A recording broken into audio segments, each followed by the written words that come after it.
Welcome to Buckets. My name's Matt Moore. I'm the senior NBA writer for the Action Network. I'm joined by my colleagues, professional bettor Raheem Palmer. He's counting down the days in his last week here at Action Network. Screw you for leaving us, Raheem. And Brandon Anderson. How you doing, Brandon? I'm good. I ain't going anywhere. I'm settling in for some more 20-point blowout basketball games on the nightly. Ugh. Yeah, the conference finals have sucked. There's been an idea that the playoffs have been bad, and I don't agree with that. I think the playoffs have been pretty great. That Celtics Bucks series is pretty great. The conference finals have been horrible. And we're here to talk about one of those series, because whether it's horrible or not, it's still fun to bet on it. That's what's great about betting. You don't need the games to be good. You just need them to be profitable. And that's why we're going to talk about Celtics Heat Game 5. The Boston Celtics are a 1.5 favorites in Miami for some unknown goddamn reason. Total's 203.5, super low total after the series had some high outscoring games, obviously, last night. I know I have a cheat code because I have Raw's picks for Heat Check. So I know where he's at on this game. I'll ask you this question, Raw, before we do best bets. Should the Celtics be a 1.5 favorite in Miami? From a numbers perspective, no. But I think, yeah, I mean, look, I thought the Heat were being disrespected in game 2 when they were laying just a 1.5. So from a numbers perspective, this is definitely off. Like, you can like it, that's fine. I'm just saying there's zero reason why the Boston Celtics should be favored in Miami. Miami's lost one game at home. Yes, to the Celtics team. Are they going to lose 2 games at home? Like, even if they do, they can, but they shouldn't be dogs at home, even without Tyler Hero. Like, no. I mean, Tyler Hero's supposed to play. Yeah. Like, this line to me is incomprehensible and just shows you where the market is at on these mighty Boston Celtics. Let's do best bets real quick. Raw, give me your best bet for game 5. I'm going to go with. Do it. I know what you're doing. I already have it on the Heat Check sheet, man. No, I think I'm going to go with. I'm going to go with Boston Celtics. Yeah. Yep. Money line or cover? The cover. I mean, it's 1.5. I'm going to go with the Boston Celtics. Okay. Brandon? I'm going to take the Celtics team total over. So over 102.5. Okay. I like that play. I don't mind that play at all. I'm taking the Miami Heat. I'm getting the number 1 seed at home as a dog. Fine. I'll take it. Look, we don't have a lot of confidence in this series. We haven't had a lot of confidence in this series. I think I had confidence it was going to go long before the series and after game 1. Game 2, I think Brandon and Raheem were like, that's what we knew. There we go. And then game 3 happened. And then both those guys were like, well, shit, I don't know. I'm not surprised at game 4. I'm not. Yeah. Like, is anybody? I tried to argue this on Locked On NBA. I was like, look, you have to program in one of these games where Miami just shits the bed offensively. Like, you just got to program it in. We knew it was coming. Game 4 is the most likely. Honestly, I'm not even kidding. I think it's a little good. Like, Miami had their worst offensive performance without Tyler Hero on the road up 2-1. Like, the Celtics were never losing that game. The Boston Celtics are too good to go down 3-1. They were never losing that game. Yeah. And so if you're going to get the outlier, completely shit the bed offensive game, what better time than to get it in game 4? But wasn't game 3 the outlier completely shit the game bed for the Boston Celtics, and they still had a chance to win? I don't know why you would say that, because like 22-2 to me, starting off in like a 22-4 hole when no one scores a field goal for the first 9 minutes from the starters. Rod, that's a bigger outlier than turnovers or whatever other nonsense you want to mention. I mean, they were like, how many times is the Celtics going to be down 25 at home? I mean, that depends. Are they gonna just throw the ball to the opponent all the time because they're sloppy and like there's levels to outliers, but it feels like this whole series has just been outlier. I was arguing, man. Adam Kaufman was on this shit this morning on Twitter, and it made me mad then. So this is what the tone has been Well, when the Celtics lose, it was just an outlier. I'm not. Outlier. I said the whole series was an outlier. You're not hearing what I'm saying. Game 2, the Celtics were 9 for 11 in the first quarter. So it's like I'm having trouble of what to take as real because every single performance is an outlier blowout performance. Every single one. So like my conclusion is the same as it was. These two teams are close. These two teams are really close. And I don't mind. I still agree the Celtics are better and are going to win the series. Like, I didn't take the Heat straight up to win. I dabbled on it after game 2 because I like the value. But the idea that the Boston Celtics should be favored on the road, and the idea that I'll just say, this has been the media narrative, which both of you are now part of, is that when the Celtics lose, it's an outlier, weird performance. And when the Heat lose, it's, well, that's that Boston. I didn't say that. I think this whole series is an outlier. I think we're getting outlier performances in every single game. Do you agree it's a coin flip series? I don't think it's a coin flip series. I think the Celtics are still better. I think this is a coin flip series is saying this is 50-50. I don't think it's 50-50. I think it's 60-40. Maybe. I just want to be clear on this. You think the number's wrong. You value home court in the playoffs. You tend to go against narratives. And you like the Boston Celtics. Look, for my full season numbers, it had this number at Celtics minus a half a point. My post All-Star break numbers has this number at Celtics minus 3.5. My playoff numbers has this number at Celtics minus 3.2. Okay. Then you shouldn't think it's a wrong number. No, but I mean, like,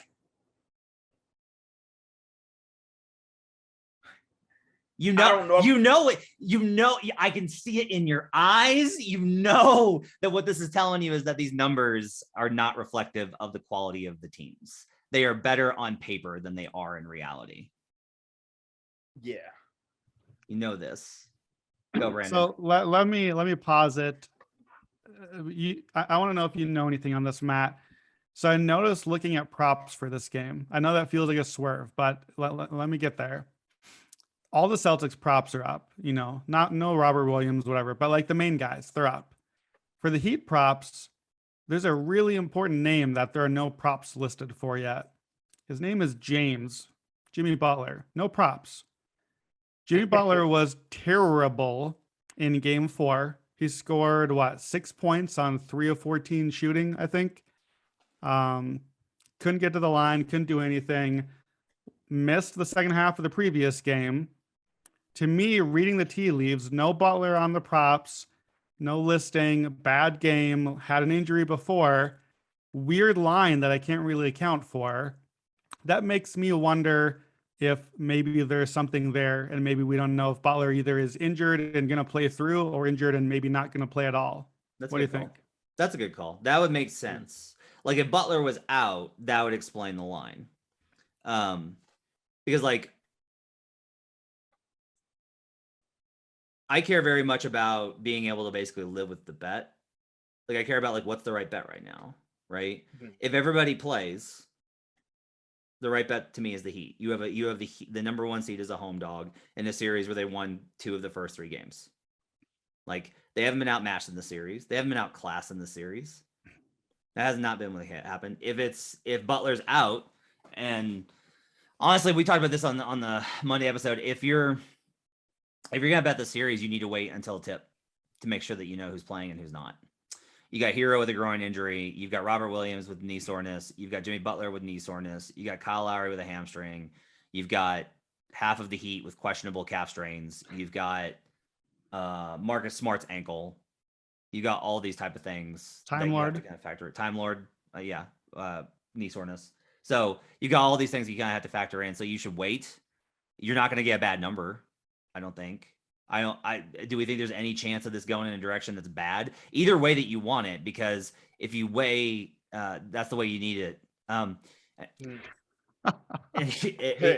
If you wait, and you wait for Jimmy Butler to be announced out, this line, if we think it's already factoring that assumption in, then Yeah, it I moves can't to move what? too much more. It Yeah. moves.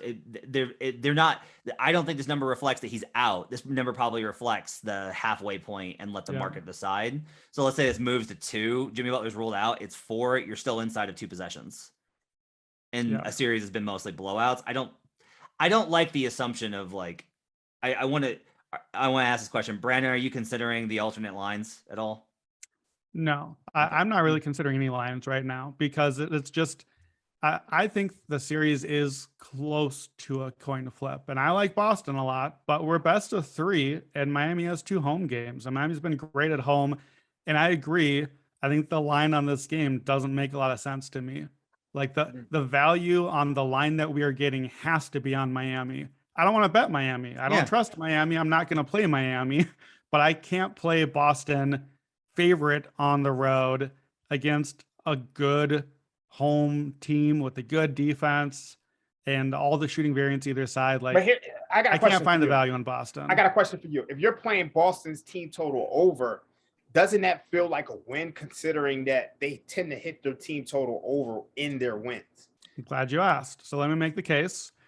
In the series, the Celtics have scored 102, 103, 107, 127. So they've gone over that 3 out of 4. They went under it once by a half a point, and that was the game we just watched when there was like 700 minutes of garbage time. So they're averaging 110 points a game for the series. They're averaging 117 points a game on the road. And in the playoffs, Boston has gone over 102 and a half, 12 out of 15 games. So for me, I think if Boston wins, I'm easily over. That's the easiest pick I ever made if Boston wins. And I think that if they lose, they still can get to 103, 105, 110 in that range and still lose. Because if they lose, maybe Miami just won a rock fight. That's possible, but maybe they actually both showed up for once and we get a real game. And if that happened, I'm probably still going over. So that's the reason is this is a way for me to play the side I like better anyway, but get some extra outs. This is funny. I just looked up since January 1st when they became this amazing team on paper. In their losses, they average 102.8. Can you switch the date? January 29th is the date when things really, really went crazy for them. That's whenever I cite the record and everything, January 29th is always the day. It's right after that Knicks loss on Thursday night. Yeah, and right before they smashed this Heat team. 104.4. Okay. So there you go.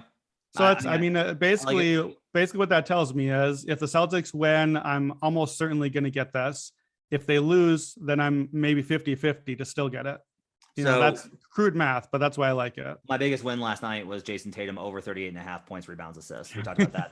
That was which you barely got over the line thanks to a little Miami push that got him back into the game. Yeah, but like also if Miami hadn't started. You deserved it. You were right. Yeah. You still got lucky. I feel very good about the call. Like that was a very good bet by me. Like it's not my fault that Miami literally did not hit a field goal the first 9 minutes of the game. Like this is kind of the thing is, even though so here's the thing. Even if I expected Miami to have a game like this, not scoring anything for the first 9 minutes of the game. Hey, they had a point. It's like one. It was 21. I'm expecting a bad outlier offensive performance from Miami. My expectations were so low, but holy fuck. Like that's exactly what happened to them. Was like I had literally such low expectations. The longest drought ever to start a playoff game, but without a field goal ever in the history of 75 years of basketball, whatever we have stats tracked for ever. But didn't expect that one, Matt? Mind you, is just that great Celtics defense. When the Celtics turned the ball over 25 times, Miami had nothing to do with that. Boston. See, I'm acknowledging that game too was an outlier too. Yeah, I'm not digging at you.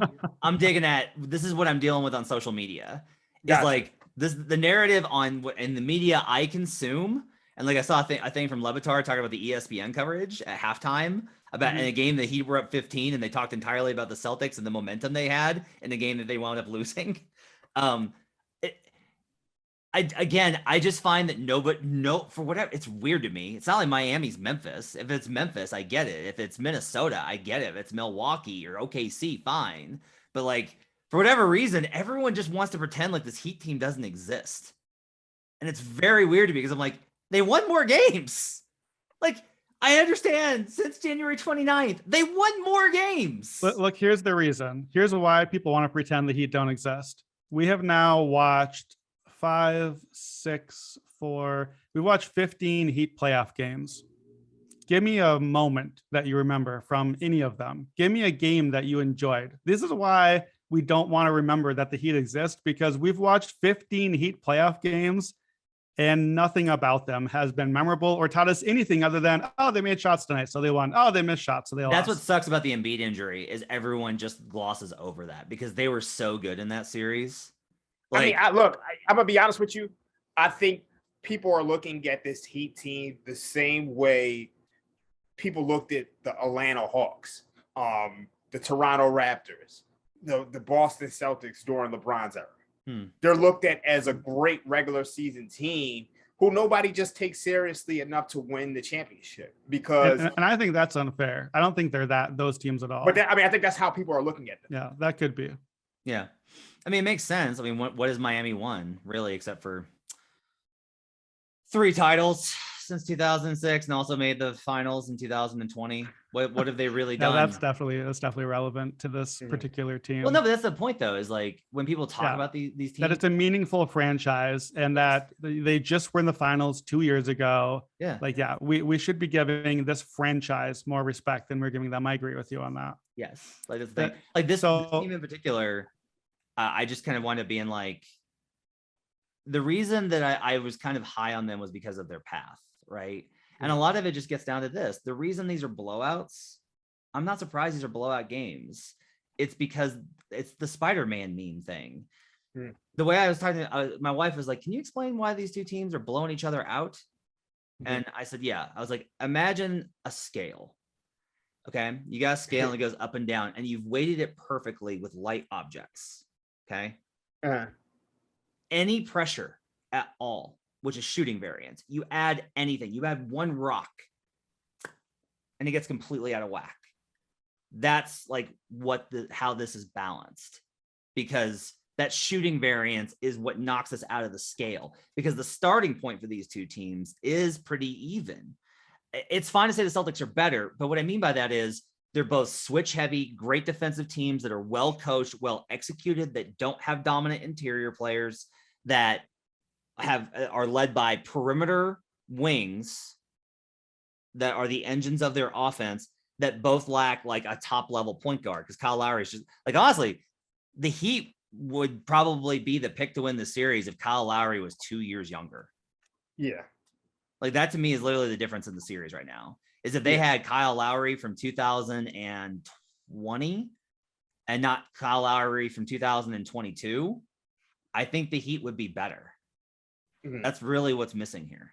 Okay, conversely, though, we've now had 2 games without Marcus Smart. We missed Al Horford for a game. We missed Robert Williams for a game and a half.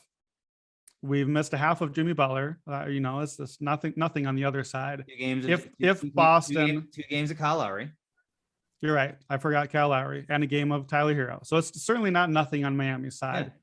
Yeah. If these teams were full strength and actually healthy, do you still think that it would be 2-2? Matt, you still think it'd be 2-2, right? Yeah, I do. Yeah, I don't. Raheem, do you think it'd be 2-2? That was your prediction before the series. Yeah, I thought it would be 2-2. To me, a key difference between these teams is that Boston, when healthy, when they have their actual defense out there, their 2-point defense has absolutely murdered Miami. The Heat shot on 2s in game 4, 16 of 54 on 2-pointers. That is below 30%. I just can't take anything seriously from game 4, man. But that's not just game 4. That's like you're not taking anything seriously from game 4, but it has to be a data point when the Celtics didn't even play that well. The Celtics shot themselves below 40% from the field. They shot 24% on 3s and they won. They were up by like 30 for most of the game. Yeah, because the defense is that good.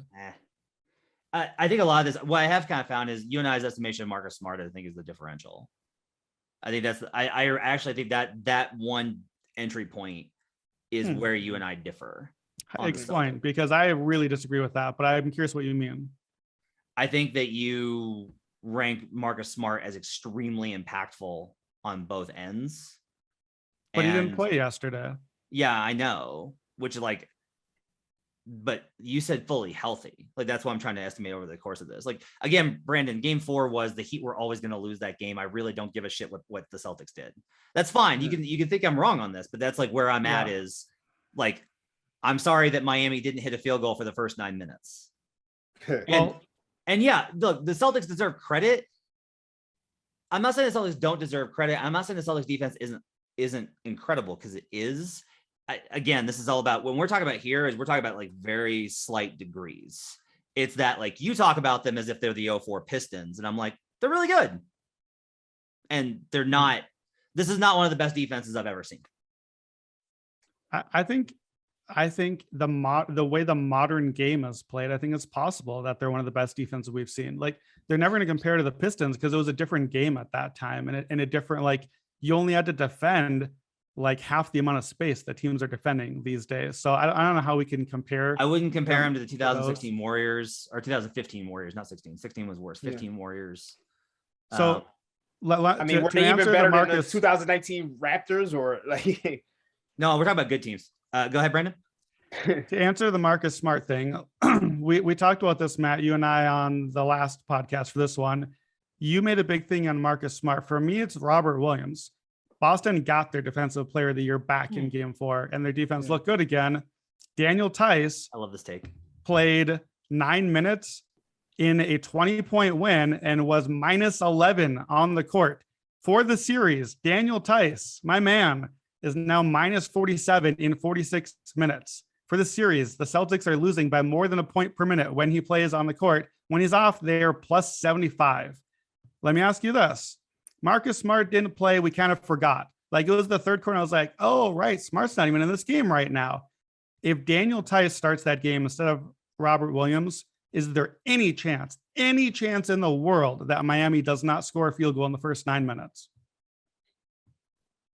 Yes. I disagree.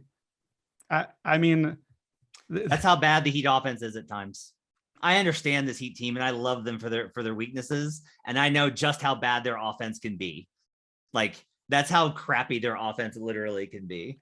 I agree, but it is Miami's offense can be that bad, and Boston's defense can be that good, and they both happen simultaneously to create a once in history thing that happened. That's why I still can't bet on Boston here, because I still need to see Robert Williams went out injured again. I need to see if he actually plays in game 5. Well, let me ask you that then. If they announce that Robert Williams is going to play, will you bet Celtics on the side, or are you just going to stick with the team total? That's a good question. I guess this feels like a cop out. I don't mean it to be, but there's so many other injuries. Like, I need to see the whole injury picture. I guess if Williams plays, but my healthy, Butler is in, whoever else am I assuming Smart is playing for that? There are so many variables. I don't know a good answer to that. But for the series, Robert Williams for the series, when he's on, Celtics have 105 defensive rating and 160 offensive rating. He has been a huge change for the team on both ends, and he has been that important for them. Rod, what I love about this is you realize what he's doing. He is he's going back to, I should have won my defensive player of the year, Robert Williams. Oh, like, man. That's what he's doing. I'm not doing that. I should have won my defensive player of the year bat. I should have won my defensive player of the year bat for Draymond Green. We all should have won that one. I'm still salty about that. Yeah, I don't know. I mean, look, none of us are excited to bet this game. Like, we can be honest about that. It's okay. Like, we break down these games and we'll bet it because we're degenerates. Like, I will bet Heat, and I will cry when they lose, but I will not feel bad that it's the wrong side because I'm getting the number 1 seed at home. I will tell you, for props, if Jimmy Butler plays, and it's like, yeah, but if he plays, if there's any question, he's probably not 100%. I will play the Jimmy Butler overs. I will be on points, rebounds, assists over 100%. I think that he and Tatum are, again, Spider-Man meme. I think Butler has these games where he plays like garbage, And then I think he'll bounce back, and I think he'll have a really good game 5. And everyone, once again, will be like, man, what is wrong with the Celtics? On ESPN First Take this morning, we debate, do the Celtics need to fix their turnover problems, or do they just need better luck? I think the thing that makes this series so tough, it's like we're looking at a game. Look, game 4, the Celtics shot 39%, and they won by 20. So it's just like there's so many outlier performances throughout this series that it's hard to know what to take from it. And it's just like the biggest thing I'm coming to the conclusion is this. To me, the Celtics at their best are better than the Heat at their best. And I think that's why I kind of have to roll with the Celtics, just because when you look at this series. When have the Heat looked their best in the series? When have the Heat looked their best ever? Well, what is the Heat best other than just, other than the third quarter of game 1 and the first half of game 3? And it's just like, it just feels like we're getting both teams playing at the top and the bottom of their range. Yeah. I think if we get a game that's the best of both of them, though, it's going to, like, that game is a defensive battle because both these defenses are really good. Like, these are two really in a defensive battle. I trust the Celtics to have more weapons to outscore their opponent. And I look at that. See, I look at that, Raheem, and I go back to the turnovers thing, which again, conveniently, you've just decided to ignore. That's fair. That's definitely fair. But like, that's kind of been the thing is, I think this team, I gotten a lot of shit with Celtics fans for saying they needed a floor general because they love Smart so much. And I'm just like, you need somebody to calm the team down. They have these periods where they don't know how to basketball, guys. Like, they don't know how to basketball. The Heat have times when they don't know how to shoot. They don't know how to like create offense because of a number of factors. Again, I think Lowry's a lot of this. By the way, big problems next round versus the Warriors on both of these. My confidence in Boston over Golden State is withering by the day. Like, that's honestly a part of it is like Brandon seems to be getting more confident in Boston as the playoffs go along. And I am becoming less confident. Like, I see a lot of cracks in this veneer. Like, to me, they have a lot of times when they just fall apart. They have a lot of time. Like, okay, you got all the shooting variance from Miami, which meant you had all those rebounds and opportunities, and you couldn't crack 40% from the field. Yeah, I mean, my your team total over, which I bet. Yeah, well, I didn't bet that one. So I did. That's on you. No, I did. My confidence in Boston is not growing as much as my confidence in the other teams not being as good as I thought they could be is growing. Like, my confidence in Boston is this is still the team that they seem to be. The Heat are worse than you thought they were because you didn't think they were good to start. The Heat are worse. The Suns were worse. The Warriors are worse. My confidence in Boston has been they're good enough, and the other teams I feel less and less confident about. Wow, because you already thought they sucked before the series, so you think that they're worse after being up 2-1. Yeah, I don't really think that the Heat are worse. As Don Draper would say, I don't really think about the Heat at all. If Miami wins this series, Brandon's just going to go into the next series and be like, I'm taking Celtics for this game. He's just going to pretend the Heat never won. I'm going to take Celtics and Bucks futures. Okay, so I have a question for you guys. We're looking at the Celtics plus 260 to win the NBA title. We're looking at the Heat at plus 440 to win the NBA title. If the Celtics were to lose tonight, Brandon, are you on the Celtics to win the title? That's a good question. I will need to see the number. I looked at futures for this to say, okay, should I be recommending futures right now? Because I've been saying the whole time that I think Boston is a tier above, and I would like Boston's physicality against Golden State. Here's the thing I realized. For right now, Boston future is not a great play. I think there is a tiny, slight advantage on the number here. Yes, you with the hands. I have to talk. I have to. I'm sorry. I gotta wait. We literally said on Monday, we had this exact talking point, and you said I was wrong that the Celtics are a tier above. I don't remember saying that. You go. I'm pulling it up on. Okay. The problem is, I think there is a slight advantage to the number. I did the math on it. But it's small. It's not enough for me to bet, especially while there are still the injuries, Marcus Smart, Robert Williams, etc. It's a weird spot where if Boston wins this game tonight, if they win game 5, Raheem, you and I both would feel very good about Boston closing out at home in game 6, I'm sure. Yeah. Matt would lose betting Miami again. The Celtics would win, and the Celtics would then get a week off before the finals. The Warriors will still be more rested, but the Celtics would get a badly needed week, and I would feel much better about them. Here's what I realized, though. I think the series goes long. Even if it doesn't go 7, we know it's going at least 6 at this point. And the Warriors will be at home in game 1 as a favorite, and we know how awesome Golden State is in game 1 at home. We know how good they are early in series. I think there is a very strong chance that I can just wait till after game 1 and get whichever one of these teams happens to be there at a nice juicy plus number. The Warriors are going to be favored going into the series. They'll be more favored after winning game 1 at home, and they have to be. They should be. So I think, to me, I can just wait for that spot and have the information surplus, because now I know, is Marcus Smart even going to play again in the playoffs? Is Time Lord still an everyday yes or no sort of thing? Is the Tatum thing lingering? So that, for me, that's the futures answer. I will consider it if they go down this one and we get a really long number. But now you have to win 2 games in a row against a quality Miami team. You have to win a game 7 on the road, and you have to overcome your thing, Raheem, which is back-to-back game 7 victories and the attrition that comes with it, and then beat the Warriors still. That's a hefty ask. So I would need a pretty tasty number on it. Matt, did you find it? I see your eyes this whole time. I see you looking. So, Ra, you actually have the Warriors as dogs in the finals versus the Celtics matchup?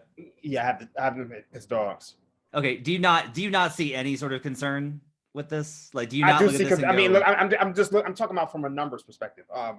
From a basketball perspective, right now, I don't think you can put the Warriors as dogs. But yeah, like I think, look, a lot for me is I don't know. Here's what I've seen. They go 7 with a Bucks team without Chris Middleton. Okay. Not like that. You laugh, Brandon, but like what? No, I mean, you're right. You're absolutely right. It's just that we keep coming back to it. You're absolutely right. It took them 7 games to beat a team missing a top 3 player on the team and a Celtics killer. You're right. Yeah. And then they lose game 1. They win game 2. They lose game 3 at home. They win game 4, which we expected them to win. I had Celtics money line. Like, I don't see where Boston has been this, like, I don't know how you look at it too. If they're the team that we've talked about them being, why are they not up 3-1 right now? I mean, because in game 1, they came off of game 7 and they were missing both Horford and Smart. So that was basically a giveaway game. And game 2, I mean, they kind of shot lights out.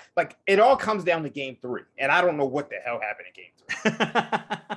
Yeah, and for me, Matt, I think, you and I have done like the title tiers thing. And I think where you're saying is these teams, the Warriors, the Heat, the Celtics, they're all kind of in that top tier together. They don't have, no one has that extra gear that they go to enough times to separate. I think that's kind of what you're saying. What I'm saying is I'm agreeing that there's not a top tier team. Like, we don't have that, whatever the title tier team that you and I want to see, we just don't have it this season. We don't. And I'm not saying the Celtics are that team. Great. It's great. I'm not saying the Celtics are that team. Here's what I am saying, though. I think the Celtics are in the next tier down, which you do too. I just don't think the Heat or the Warriors have proven that they are. I think that they're another tier below that. Last thing I want to say on the futures, I don't think there's value, because even when they lost game 3, the number didn't move to a point where I wanted to bet Celtics. Yeah. Like, the books agree with you. The books are like, no, the Celtics are still way better. They're going to win the series. Like, the only thing I can really find here to be value is Warriors over Heat. That's the only thing I can really find to have value right now. And I don't really want to bet that, because as I talked about on Monday, I still think the Celtics are better. I just disagree with the gap between the 2 teams, where I don't think they should be dogs at home. That's all. All right. So best bets, Ra's going to take the Celtics with a number that he doesn't think is accurate. And then Brandon's going to take the team over for the Celtics at a very low number, which I think is a really good bet. It's a really great bet by Brandon. I will very lightly bet the Heat. No plays on totals. I think the total. Okay. I wanted to go under until I saw the total. Yeah, it's so low. It's so low. I think it's a stay away because the number's so low.